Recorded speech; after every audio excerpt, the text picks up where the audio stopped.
ಭಾರತ ಅಲ್ಲ ಅಷ್ಟೇ ವಿಶ್ವದಲ್ಲಿ ಕೂಡ ನಮ್ಮ ಭಾರತೀಯರು ವಿಶೇಷವಾಗಿ ಶ್ರಾವಣ ಮಾಸ ಅಂದರೆ ನಮ್ಗೆ ಅತ್ಯಂತ ಪವಿತ್ರವಾದಂಥ ತಿಂಗಳು ಅಂತ ಭಾವಿಸ್ಕೊತೇವೆ.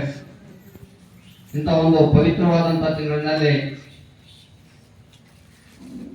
ಪ್ರಮುಖವಾಗಿ ನಮಗೆ ಈಗಾಗಲೇ ಶ್ರಾವಣ ಮಾಸದಲ್ಲಿ ಅದು ವಿಶೇಷವಾಗಿ ಸೋಮವಾರ ಅಂದರೆ ಅತ್ಯಂತ ಶ್ರೇಷ್ಠವಾದಂಥ ದಿವಸ ಅಂತ ಕರಿತೀವಿ.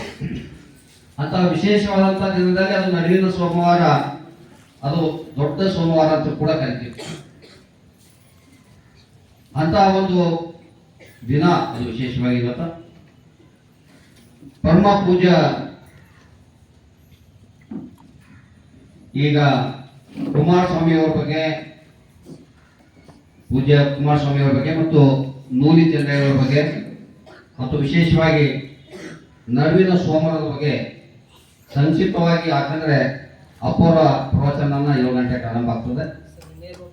ಅದಕ್ಕಾಗಿ ನಾನು ಅದರ ಒಳಗಡೆ ಅಂದರೆ ಕೇವಲ 20 ರಿಂದ 25 ನಿಮಿಷದಲ್ಲೇ ನನ್ನ ಅನುಭವವನ್ನು ಮುಗಿಸುವಂತ ಪ್ರಯತ್ನ ಮಾಡ್ತೇನೆ. ವಿಶೇಷವಾಗಿ ಧಾರವಾಡದ ಕುಮಾರಸ್ವಾಮಿಯವರ